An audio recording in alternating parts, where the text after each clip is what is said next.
я веду, не выходя из кожи. Я нанесу сустеин, немножко нажимаю и убираю пигмент. В зажившем виде это будет выглядеть максимально натурально и не видно, что сделан перманентный макияж. Можно двигаться по диагонали в одну сторону и в обратном направлении. Для губ я использую одну конфигурацию, я не меняю игл.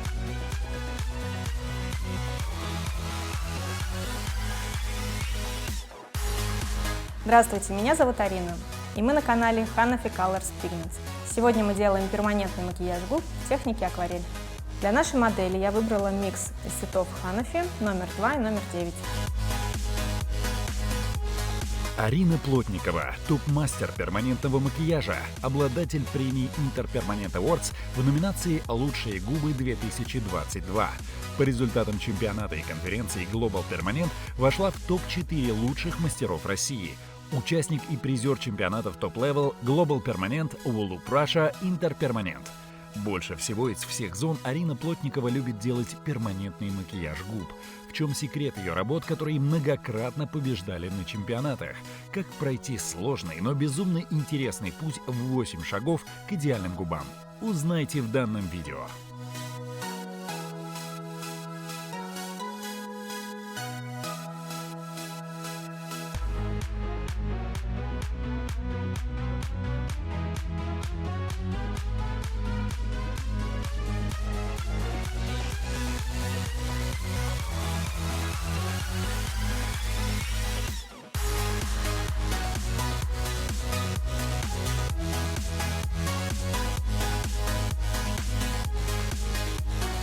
Я закрепляю эскиз тонкой линией, фиксирую контур для того, чтобы заполнить это пространство и не потерять форму. Линию эскиза я проверяю ватной палочкой. Я веду, не выходя из кожи, туда-сюда, поступательно-возвратными движениями. Вела иголочку туда-обратно, для того, чтобы была тонкая, незаметная линия. Иголочка при фиксации эскиза всегда должна быть 90 градусов, иначе при зажившем варианте это будет не тонкая линия, а уже расплывчатый рисунок. Во время процедуры я не использую анестезию, так как это дает дополнительный отек. Использую только вторичный охлаждающий гель для того, чтобы проявить линию фиксации эскиза. Если нанести вторичную анестезию на все губы, то это чревато тем, что будет пятнистая поверхность, и мы не увидим, где нужно равномерно закрасить. Я нанесу сустеин только на линию, где я зафиксировала, чтобы эта линия проявилась четче для равномерного прокраса, чтобы я не вышла за пределы этой линии. После того, как я нанесла вторичный охлаждающий гель сустеин, мне нужно заклеить пленочкой на 2-3 минутки для быстрого проявления пигмента. В комиссуре нужно больше проходов, чем на основной, на всей губе, потому что комиссура такая сложная зона, где пигмент проявляется дольше. Для того, чтобы проверить, прокрашено или нет, я использую сухой ватный диск. Немножко нажимаю и убираю пигмент. Начинаю красить комиссуру с другой стороны. Большим пальчиком я оттягиваю кожу в сторону, указательным подворачиваю, чтобы можно было положить полотно губ так, чтобы иголочка стояла под углом 90 градусов. И начинаю маленькими штрихами прокрашивать поверхность. Движение у меня туда-сюда. Я вхожу в кожу, не выходя из кожи, делаю движение туда-обратно, туда-обратно. Прохожу маленькую поверхность, стираю, смотрю и иду дальше. У модели есть гранулы Фордайса. Это такие белые маленькие пятнышки. В них ничего страшного нет. Это просто особенность губ. У большинства они имеются. В зоне, где гранул Фордайса больше, нужно прокрашивать штрихами плотнее друг к другу с нахлестом 80%, чтобы не было просвета. В зажившем варианте это даст акварельный эффект.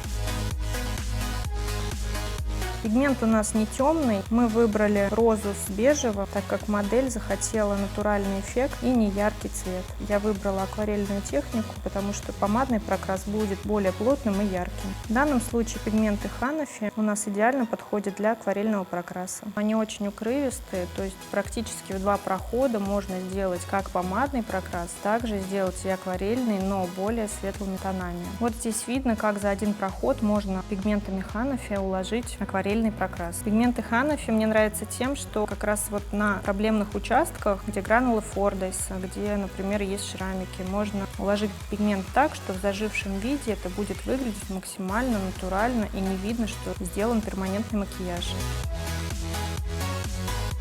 Я подобралась к арке, и в этом месте нужно прокрасить слизистую очень хорошо, потому что вот эта зона чаще всего дает просветы в прокрасе. Поэтому я держу двумя пальцами таким образом, что губу я могу подстраивать под иглу. Для того, чтобы прокрасить слизистую, я натягиваю губу чуть вверх, и можно прям натянуть сильнее на зубы, чтобы игла у нас была в правильном положении. Натягиваю я только в том месте, где прокрашиваю. Не нужно натягивать всю губу, иначе это даст сильный отек.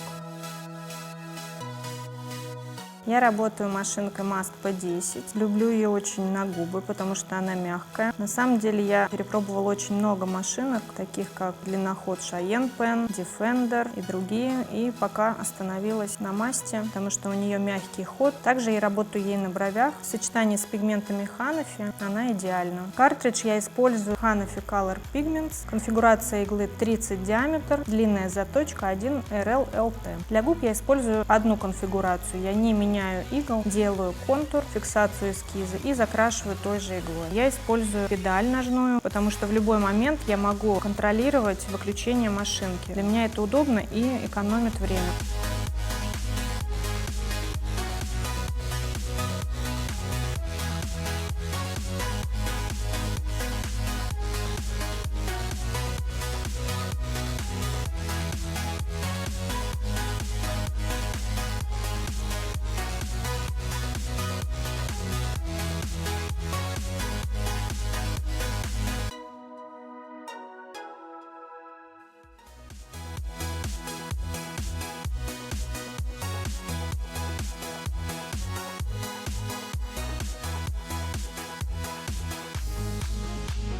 Нижнюю губу, комиссуру мы также фиксируем двумя пальцами. Третий палец правой руки нам в помощь. Большим пальцем оттягиваем в сторону, правым пальцем подворачиваем и третьим пальцем подкручиваем, чтобы игла была под наклоном 90 градусов. У контура более мелкие штрихи, когда идем к слизистой, более разряженные и подлиннее. Таким образом у нас будет прокрас контура более четкий и к слизистой более разряженный. Можно двигаться по диагонали в одну сторону и в обратном направлении. Если не прокрасить эту зону, во время разговора или какой-то мимики модели будет видно не прокрас. Соответственно, нам нужно максимально близко продвинуться к слизистой зоне, тем самым делая вот такие движения.